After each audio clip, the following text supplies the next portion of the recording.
Good morning everyone, स्वागत है आपका हमारे चैनल पे। और आज है 24 दिसंबर और यहाँ पे हम लोग क्या करेंगे, इंपॉर्टेंट न्यूज़ को कवर करेंगे। ओके, आइए फटाफट देखते हैं अभी क्या हो रहा है। बांग्लादेश को लेकर न्यूज़ में आ गया है। जो बांग्लादेश के जो बांग्लादेश में वर्तमान में जो शासन कर रहे हैं, जो वहाँ पे गवर्नमेंट को संभाल रहे हैं, ठीक है, अंतरिम सरकार जो है, उन्होंने कहा कि जो शेख हसीना है ना, उनको बांग्लादेश वापस लाना चाहिए, जो कि भारत में अभी निर्वासित हैं। ठीक है, ये भारत में अभी शरण लिए हुए हैं, तो इनको वापस करना चाहिए। ऐसा लेटर जो है भारतीय उच्च आयोग के पास आया हुआ है। भारत ने कुछ प्रतिक्रिया नहीं दिया है, बस उन्होंने इन्फॉर्म किया कि इस प्रकार के लेटर हमारे पास आए हैं। कुल मिलाकर जो यहाँ पर जो क्वेश्चन पूछता है एग्जाम में, अब प्रीलिम एग्जाम में आप उठा के देख लीजिए, UPPCS, Bihar public service commission या अन्य एग्जामों में, ठीक है, बांग्लादेश को लेकर यही क्वेश्चन पूछता है कि हमारा जो देश है ना, सबसे ज़्यादा जो बाउंड्री शेयर करता है ना, वो बांग्लादेश के साथ करता है, 4096 किलोमीटर। पहला फैक्ट याद रखिएगा। दूसरा देख लीजिएगा, यहाँ पे जो बांग्लादेश है वो किन किन राज्यों के साथ सीमा साझा करता है। ठीक है, राज्यों भी यहाँ पर देख लीजिएगा, जैसे वेस्ट बंगाल के साथ करता है, त्रिपुरा के साथ करता है ना। ये तमाम फैक्ट को आप ध्यान रखिएगा। और बांग्लादेश को लेकर क्या पूछता है वहाँ पे, अभी बांग्लादेश के जो अंतरिम सरकार है, मोहम्मद यूनुस, ठीक है, उनको जो है नोबेल प्राइज मिल चुका है। क्यों? माइक्रो फाइनेंस पे जो है ना उन्होंने काम किया था। माइक्रो फाइनेंस मतलब जो गरीब जो परिवार हैं, जो एसएचजी है, सेल्फ हेल्प ग्रुप, उनको जो है ना छोटे छोटे लोन प्रोवाइड किए थे, तो इस काम के लिए उनको जो है नोबेल प्राइज मिल चुका है। ये तमाम फैक्ट को आप याद रखिएगा, क्योंकि अभी जो एग्जामिनर क्या होते हैं, जो भी कंट्री न्यूज़ में है ना, उनकी प्रमुख का नाम दे देगा और बोलेगा मैचिंग करके पूछिए। अभी कुवैत को लेकर जो है बीपीएससी एग्जाम में पूछा था, कुवैत को लेकर, ठीक है। तो इसी प्रकार जो है जो भी कंट्री न्यूज़ में आएगा उसके प्रमुख का नाम याद रखिएगा। क्लियर है? इंपॉर्टेंट फैक्ट है। अब आते हैं यहाँ पे, विदेश में जो भारतीय नागरिक है ना, उनके सुरक्षा के लिए अब यहाँ पे एक नियामक तंत्र बनाया जाएगा। कुल मिलाकर जब मैंने इस आर्टिकल को पढ़ा, जहाँ से प्रश्न पूछा जाएगा, ये पूछेगा गल्फ कॉरपोरेशन काउंसिल, जीसीसी। आप ये देख रहे हैं ना, तो गल्फ कॉरपोरेशन जो है ना काउंसिल के बारे में क्वेश्चन पूछता है एग्जामिनर। ठीक है, तो गल्फ कॉरपोरेशन जो परिषद है ना, इसमें 6 मेंबर हैं मुख्यतः। अगर बात करें तो यहाँ पे जैसे कि ओमान हो गया, बहरीन हो गया, कुवैत हो गया, कतर हो गया, और यूएई और सऊदी अरब, ये 6 मेंबर हैं। कब बना था? 1981 में बना था ये संस्था। ये फैक्ट को आप याद रखिएगा, गल्फ कॉरपोरेशन काउंसिल। और ये जो अरब जो प्रदेश है ना, वहाँ पे डेवलपमेंट का बात करते हैं, वहाँ पे जो है समन्वय की बात करते हैं, उनका विकास कैसे हो, इन तमाम मुद्दों पे इन्होंने लोग जो है बात करते हैं। तो न्यूज़ में आ गया है, कब बना था बस याद रखिएगा, 1981 में बना था ये, पहला फैक्ट। और इसमें जो है कौन कौन मेंबर है, तो पूछ देगा कि गल्फ जो है यहाँ पे काउंसिल, गल्फ है कॉर्पोरेशन काउंसिल में कौन सा मेंबर नहीं है, तो ओमान, बहरीन है, ये है, कुवैत, कतर भी है, यूएई है, सऊदी अरब है। ये क्वेश्चन यूपीएससी में पूछा गया है, इसलिए मैंने यहाँ पे इसको लिया। अब आते हैं, अब जो है ना एग्जाम होता है, तो जो भी स्कीम न्यूज में रहता है किसी राज्य का या यूनियन टेरिटरी का, पूछ लेता है। जैसे कि यहाँ पे महिला सम्मान योजना पूछेगा कि किस राज्य का योजना है। महिला सम्मान योजना जो है, महिला सम्मान योजना किस राज्य का योजना है, तो ये है दिल्ली का, दिल्ली गवर्नमेंट का। ये फैक्ट आप याद रखेंगे, ठीक है, क्योंकि अभी न्यूज़ में आ गया महिला सम्मान योजना जो है। क्यों न्यूज़ में है? क्योंकि यहाँ पे रजिस्ट्रेशन नहीं हो रहा था। जो भी लाभुक है, जो भी यहाँ पे पात्र है, उनको यहाँ पे इस स्कीम में पंजीकरण नहीं हो पा रहा था, क्योंकि यहाँ पे एक प्रावधान जोड़ा गया कि उन्हीं को लाभ मिलेगा जो कि वोटर लिस्ट में जिनका नाम होगा। क्लियर है? तो ये फैक्ट को आप याद रखेंगे। उसके बाद दिल्ली से जुड़ा हुआ 61 और 69, देखिए जो कॉन्स्टिट्यूशन अमेंडमेंट एक्ट होता है ना, कॉन्स्टिट्यूशन अमेंडमेंट एक्ट 69, तो जो दिल्ली हमारा NCR, national capital region, national capital जो रीजन यहाँ पे दिल्ली है, वहाँ पे तो इसको जो है नेशनल कैपिटल रीजन कब डिक्लेयर किया गया था, तो 69 कॉन्स्टिट्यूशन अमेंडमेंट एक्ट के तहत। ठीक है, और फिर बात करेंगे 61 क्या है। तो 61 जो कॉन्स्टिट्यूशन अमेंडमेंट एक्ट है ना, ये हमारा जो वोटिंग करने का जो राइट था, पहले 21 ईयर हुआ करता था, अब उसको करके कितना कर दिया गया है, 18 वर्ष। तो ये क्वेश्चन कई दफ़ा पूछ रहा है। अभी यूपीपीसीएस हुआ कुछ दिन पहले, वहाँ पे जो संविधान संशोधन जो न्यूज़ में था, जैसे 74 वाला न्यूज़ में था, 73 था, उसको लेकर क्वेश्चन पूछ दिया। फिर आपको बता दें यहाँ पे 64 को लेकर क्वेश्चन पूछ दिया यहाँ पे। फिर यहाँ पे 73, 74 हो गया। और भी जो है 5-6 जो न्यूज़ में रहता है ना, कॉन्स्टिट्यूशन अमेंडमेंट एक्ट, उसको लेकर क्वेश्चन पूछ दिया यूपीपीसीएस। तो आप हमारे जो है ना चैनल से जुड़े रहिएगा, सब कुछ अपडेट यहाँ पे दिया जाता है और आपको बहुत लाभ होने वाला है। ये जो है ना कोटेशन अपने मेंस आंसर राइटिंग में या ऐसे पेपर में आप करेंगे कि हम तब तक सत्य पर नहीं पहुंच सकते जब तक कि मानवीय गरिमा या व्यक्तित्व को समुचित आदर ना दे। इसके अभाव में हमें स्वतंत्र विचार और तर्क प्राप्त नहीं हो सकते हैं। ठीक है, देखिए ये आर्टिकल है, ये मेंस में आपको काम आएगा। ठीक है, बहुत हेल्प करेगा। पीटी में भी यहाँ से क्वेश्चन पूछा जाएगा। आपको पता ही है 51A हमारा संविधान का ऐड किया गया है, इसको बोलते हैं फंडामेंटल ड्यूटीज। अभी वर्तमान में कितना है? टोटल 11 है। पहले कितना था? मूल में बोलेगा, शुरू में कितना था? तो 10 था। एक जोड़ा गया है 86 कॉन्स्टिट्यूशन अमेंडमेंट एक्ट के तहत। ठीक है, जो एजुकेशन को लेकर 6 से 14 साल के बच्चों को यहाँ पे फ्री में एजुकेशन, एलिमेंट्री एजुकेशन दिया जाएगा। ये क्वेश्चन हमने टॉपिक क्यों डिस्कस किया? क्योंकि इस आर्टिकल में लिखा हुआ है 51A जो है ना फंडामेंटल ड्यूटीज, और फंडामेंटल ड्यूटीज 51A ये आपको भाग 4 का में आपको देखने को मिलेगा। तो भाग याद रख लीजिएगा, कौन सा आर्टिकल इसको याद रख लीजिएगा, 42 कॉन्स्टिट्यूशन अमेंडमेंट एक्ट के तहत इसको ऐड किया गया था, याद रखिएगा। ये तमाम फैक्ट जो पीटी में पूछे जाते हैं। मेंस में क्या क्वेश्चन पूछेगा? अभी जो ग्रामीण जो क्षेत्र होता है ना, वहां पे जो वैज्ञानिक जो दृष्टिकोण होता है वो उसका प्रसार करना बहुत चुनौतीपूर्ण बना हुआ। जो ग्रामीण इलाका होता है, ग्रामीण जो एरिया होता है, वहाँ पे वैज्ञानिक दृष्टिकोण नहीं पहुँच पा रहा है। वहाँ पे अभी भी अंधविश्वास, फिर मान्यता पे आधारित जो यहाँ पे निर्णय लिए जाते हैं।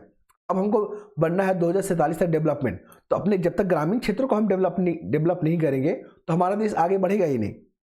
तो वहाँ पे कैसे आगे बढ़ेगा? वहाँ पे तो हमें वहाँ पे वैज्ञानिक जो सोच है, वैज्ञानिक जो दृष्टिकोण है, जो नीतियाँ हैं, उसको हम पर प्रसार करना होगा। क्लियर है? ये चीज़ याद रखिएगा। दूसरा आपको बता दें, यहाँ पे एक एग्जाम्पल दिया गया है जैसे जापान और दक्षिण कोरिया का, कि यहाँ पे जो है रिसोर्स नहीं है, नेचुरल रिसोर्स नहीं है, फिर भी आज वो डेवलप है। क्यों? क्योंकि उन्होंने इनोवेशन पे, नवाचार पे, वैज्ञानिक दृष्टिकोण पे खर्च किया है, एक्सपेंस किया है, और उसके बदौलत आज डेवलप कंट्री है। फिर यहाँ पे एग्जाम्पल दिया गया अमेरिका का, कि वो लोग जो है ना कैसे रिसर्च में जो है यहाँ पे और तमाम क्षेत्रों में इन्होंने इन्वेस्ट किया है, और उसका जो है परिणाम आप देख सकते हैं। ठीक है, तो भारत को भी जो है अपने ग्रामीण क्षेत्रों में शिक्षा जो प्रणाली, एजुकेशन जो सिस्टम है, उसमें सुधार करने की जरूरत है, तभी भारत डेवलप कंट्री बनेगा।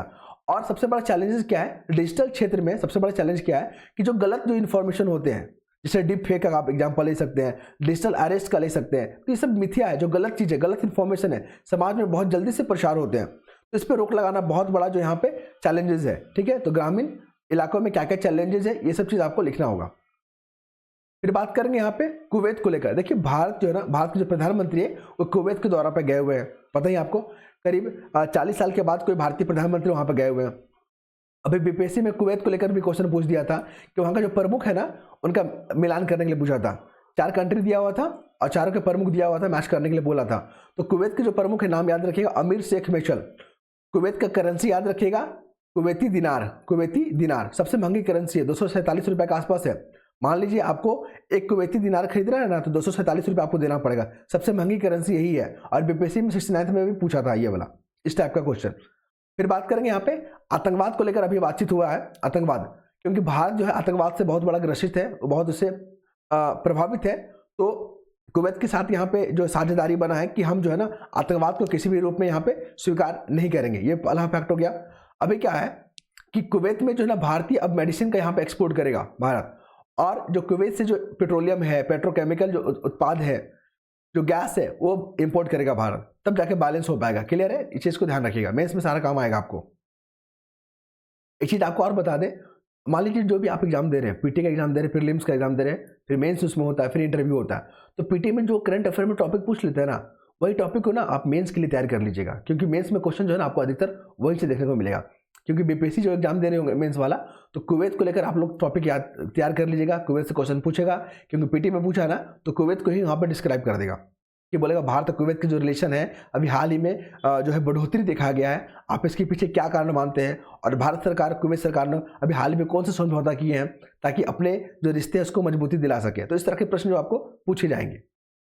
फिर बात करेंगे हम लोग मिस्र को लेकर। ये पीटीए में क्वेश्चन पूछेगा आपसे प्रीलिम्स में कि अभी बताइए शरणार्थी कानून को लेकर अभी जो है किसी देश ने एक कानून पारित किया है जो चर्चा में रहा था, तो मिस्र है। मिस्र में जो है ना सूडान के लोग अभी आ रहे हैं, जो भी शरणार्थी हैं, ठीक है, ये देखिए शरणार्थी को आप देख रहे हैं, तो वहाँ पे एक कानून बनाया गया ना कि जो भी शरणार्थी होंगे उसको जो भी वहाँ की गवर्नमेंट है वहाँ पे रजिस्ट्रेशन करवाना होगा 45 दिनों के अंदर। तो यही चीज़ जो है यहाँ पे पसंद नहीं है, ठीक है। UNHRC जो पहले देख रहा था, United nation human right commission जो देख रहा था पहले, अब वो मिस्र की सरकार देखेगी।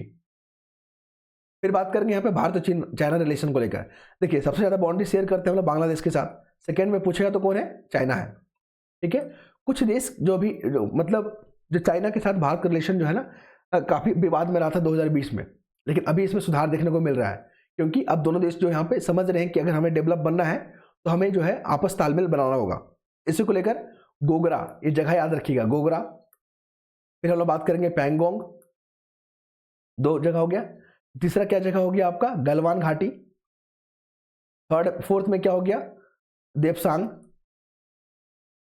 फिर यहां पर बात करेंगे डेमचोक, है ना, हॉट स्प्रिंग। ये तमाम जगह जो है ना भारत और चाइना के विवाद में रहा है। पूछेगा कि गोगरा जो है न्यूज में रहा था, ये किस देशों के बीच में विवाद है, पैंगोंग किस देशों के बीच में विवाद है, गलवान पूछेगा, देपसांग, डेमचोक और हॉट स्प्रिंग सब चाइना के साथ हम लोग का विवाद है, याद रखिएगा ये लो फैक्ट को। फिर हम लोग बात करेंगे वही मध्य पूर्व देश के जो क्षेत्र है, जैसे मध्य पूर्व क्षेत्र में बहरीन हो गया, यूएई हो गया, सऊदी अरब हो गया, तो भारत के साथ इन देशों के साथ जो है समझौता या संबंध मजबूत हो रहे हैं। ठीक है, तो यहाँ पर जो सीनियर जो फेलो है उनका आप स्टेटमेंट दे सकते हैं। जो अंतर्राष्ट्रीय मामलों के जानकार है उनका कहना है कि भारत जो है ना मध्य पूर्वी देशों की और अपना जो है संबंध को इसलिए मजबूत कर रहा है क्योंकि वहाँ पर भारतीय लोग रहते हैं। अब अभी आप देख लो, कुवैत में 45 लाख का आबादी है, तो 10 लाख आबादी भारतीय है। तो वहाँ पे जो आबादी जो रह रहे हैं ना वो रेमिटेंस भेजते हैं भारत को, और सबसे ज़्यादा रेमिटेंस पता है ना पूरे विश्व में भारत प्राप्त करता है, सेकेंड में मैक्सिको, थर्ड पे चाइना है। इस तमाम फैक्ट को आप याद रखिएगा, ये भी क्वेश्चन पूछेगा कि सबसे ज़्यादा रेमिटेंस प्राप्त करने वाला देश कौन सा है, तो भारत, सेकेंड में मैक्सिको। तो यहाँ से जो है यहाँ पे जो भी अर्न करते हैं वो लोग भारत में धन भेजते हैं, पहला ये हो गया। दूसरा क्या कि मध्य पूर्व जो देश है ना वो लोग आर्थिक रूप से मजबूत कंट्री है, और भारत चाहता है कि उन देशों के साथ रिश्ते मजबूत होना जो आर्थिक रूप से मजबूत हो, ताकि समय आने पर जो है वो हमारे साथ आवाज में आवाज मिला सके। ये चीज़ इंपॉर्टेंट है, याद रखेंगे आप। फिर बात करेंगे अभी यहाँ पे तो हिमाचल प्रदेश के जो मुख्य न्यायाधीश है, ठीक है, कहाँ के, हिमाचल प्रदेश के chief justice of Himachal Pradesh कौन बने हैं, संधावालिया, संधावालिया। ठीक है, क्या बने, कौन बने, संधावालिया। क्वेश्चन पूछ लेगा फैक्ट में। अभी हाल ही में बिहार का एग्जाम हुआ था, शायद सिविल कोर्ट का एग्जाम था वहाँ पे, तो वहाँ पे महिला कमीशन आयोग के प्रमुख के बारे में पूछ लिया, फिर वहाँ पे फंडामेंटल राइट्स के बारे में क्वेश्चन पूछ लिया। तो जितने भी हम लोग डिस्कस करते हैं ना डेली, वही सब क्वेश्चन वहाँ पर देखने को मिला। लगभग 20 या 25 क्वेश्चन थे, और सारे जो है ना आपको, अगर आप हमारे वीडियो या चैनल से जुड़े होंगे तो आपको समझ में आ रहा होगा सारे क्वेश्चन जो एग्जाम में वही सब पूछे जा रहे हैं। ठीक है, तो ये याद रखिएगा। दूसरा है कि कॉलेजियम सिस्टम यहाँ पर न्यूज में आ गया है। तो कॉलेजियम सिस्टम जो है ना ये एक संवैधानिक जो है संस्था नहीं है, ना तो इसको एक्ट के साथ बनाया गया, कोई एक्ट के माध्यम में नहीं बनाया गया है, ना तो कॉन्स्टिट्यूशनल बॉडी है। 2 हो गया। इसको जो है ना सुप्रीम कोर्ट ने एक फैसला, एक निर्णय के रूप में 1998 में बनाया था, ये फैक्ट याद रखिएगा। इसके अध्यक्ष होते हैं सुप्रीम कोर्ट के जो CJI है वो प्रमुख होते हैं, और 4 जो है सीनियर मोस्ट जज होते हैं, ये भी याद रखेंगे। जितना भी हाईकोर्ट में चाहे जज हो, चाहे सुप्रीम कोर्ट के जज हो, कौन अपॉइंट होंगे इसकी सिफारिश यही करता है, और राष्ट्रपति इसको अपॉइंट करते हैं, ये भी याद रखेंगे आप, कई दफा एग्जाम में पूछे गए। अब बात करेंगे भारत पोल। देखिए आपने इंटरपोल का नाम सुना है ना, इंटरपोल एक अंतर्राष्ट्रीय जो एजेंसी है, मतलब अंतर्राष्ट्रीय पुलिस बोलेंगे इसको। मान लीजिए भारत में कोई अपराध किया और किसी विदेश में भाग गया, तो विदेशों से अब उसके बारे में उनको इन्फॉर्मेशन चाहिए, उसको भारत लाना है, तो इंटरपोल के माध्यम से ही कांटेक्ट करके, ठीक है, कोऑर्डिनेशन करके उसको यहाँ भारत में लाया जाता है। तो हमारा जो संस्था, भारतीय जो संस्था, जो एजेंसी है इंटरपोल में जो काम करती है वो CBI करती है, याद रखिएगा। और ये केंद्रीय मंत्रालय के तहत नहीं, बल्कि जो दिल्ली का जो स्पेशल एक्ट है ना उसके तहत इसको शामिल किया गया। ये पहला फैक्ट आप याद रखेंगे। और भारत पोल जो है ना यहाँ पे, तो बोलेगा भारत पोल जो किसने बनाया है, भारत पोल जो पोर्टल है किसने बनाया है, तो ये बनाया CBI ने बनाया है, ये भी आप याद रखिएगा। फिर अभी हम लोग बात करेंगे नेशनल ह्यूमन राइट कमीशन। ये कॉन्स्टिट्यूशनल बॉडी नहीं है, आप याद रखिएगा, ये सब स्टेटमेंट बना के पूछता है। अभी उसके अध्यक्ष जो है ना पहले कौन थे, अरुण कुमार मिश्रा हुआ करते थे, लेकिन रिटायर कर गए तो पद खाली था, अब जो है सुब्रमण्यम बन गए, B सुब्रमण्यम, याद रखिएगा, सुब्रमण्यम, इंपॉर्टेंट फैक्ट है। और ये जो है ना कैसे अपॉइंट होते हैं, जिसको राष्ट्रपति अपॉइंट करते हैं, और एक कमिटी बनता है जो सर्च कमिटी बोल रहे या नामों की सिफारिश को लेकर कमिटी को लेकर बात कर ले यहाँ पे, तो यहाँ पर बनता है। ठीक है, इसके बाद हम बात करेंगे पनामा नहर जो है ना न्यूज में आ गया है। पनामा जो नहर है ना ये पनामा कंट्री में है, और ये अटलांटिक और जो प्रशांत जो महासागर है ना उसको ऐड करता है, जोड़ता है उसको, ये भी याद रखिएगा। और ये अमेरिका का जो डोनाल्ड ट्रंप है राष्ट्रपति है, उन्होंने कहा कि हम पनामा को अपने नियंत्रण में लेंगे, ये भी याद रखिएगा। तो जो पनामा के जो प्रमुख है ना जोस राउल, उन्होंने कहा कि ये हास्यास्पद है और ये संप्रभुता का उल्लंघन कर रही है। फिर बात करेंगे यहाँ पे ब्लैक सी को लेकर, और यहाँ पे कैस्पियन सी को याद रखिएगा। कैस्पियन सी से जो है ना रशिया बाउंड्री साझा कर रहा है, कैस्पियन सी से रशिया। फिर यहाँ पे ईरान को देख लेंगे हम लोग यहाँ पे, फिर यहाँ पे अजरबैजान को देख लेंगे, ये क्वेश्चन पूछा गया है यूपीएससी में। फिर बात करेंगे ब्लैक सी के बारे में, तो यहाँ पर टर्की, फिर यहाँ पे जॉर्जिया और रशिया। पता ना जॉर्जिया न्यूज में आया था क्योंकि 11 भारतीय यहाँ पे मर गए थे अभी। फिर हम लोग बात करेंगे पर्वत के बारे में। देखिए नीलगिरी, सबसे पहले ऊपर में नीलगिरी आ रहा है, उसके नीचे कौन आ रहा है, डोडा बेटा आ रहा है, उसके नीचे कौन आ रहा है, फिर आ रहा है आपका अनाईमुड्डी, उसके बाद आ रहा है कार्डेमम झील। नॉर्थ से साउथ अरेंज करने के लिए पूछ रहा है आजकल एग्जाम में, इसलिए मैंने इस आर्टिकल को लिया है। उसके बाद यहाँ पर पोर्ट के बारे में बीपीएससी ने पूछ लिया इस बार, बोला कि आर्टिफिशियल पोर्ट कौन सा है, तो यहाँ पे जो है चेन्नई पोर्ट आर्टिफिशियल हो जाएगा। ये ईस्टर्न वाला याद रखिएगा, माफ कीजिएगा, इसको वेस्टर्न बोलते हैं और इसको ईस्टर्न बोलते हैं। तो वेस्टर्न में कौन कौन सा है, कांडला है, मुंबई पोर्ट है, जवाहरलाल नेहरू है, मोरमुगांव है और न्यू मैंगलोर है। फिर वेस्टर्न में कौन सा है, कोलकाता, पारादीप, विशाखापट्टनम, एन्नोर, चेन्नई और तूतीकोरन, ये तमाम फैक्ट है। इसके बाद ये इंडिया का मैप है। अभी यहाँ पर से भी बीपीएससी ने क्वेश्चन पूछ लिया माउंटेन को लेकर। देखिए केटू का लोकेशन याद रखिएगा, फिर यहाँ पे आप नंदा देवी का लोकेशन याद रखिएगा, कंचनजंगा और मिस्री हिल के बारे में। फिर गारो, खासी, जयंतिया, बोलेगा वेस्ट टू ईस्ट की तरफ आप अरेंज करिए। इस तरह के क्वेश्चन पूछे जा रहे हैं। ये सिंधु गांधी सभ्यता को आप देख लीजिएगा, सिंधु घाटी वाला, इंदस, चेनाब, रावी, ब्यास, सतलज का लोकेशन याद रखिएगा। फिर यहाँ पे आप देख लीजिए, यहाँ पे अरावली रेंज, फिर यहाँ पे सतपुरा रेंज, ठीक है, सतमाला रेंज को देख लीजिएगा यहाँ पे। फिर यहाँ पे आप देख लीजिएगा रामगढ़ हिल्स और यहाँ पे छोटा नागपुर प्लेटू को देखिएगा, ठीक है। ये सब क्वेश्चन पूछे जा रहे हैं। अभी मिस्र के बारे में आपको बात किए थे कि अभी यहाँ पे एक शरणार्थी कानून को पास किया, इस कारण से न्यूज में।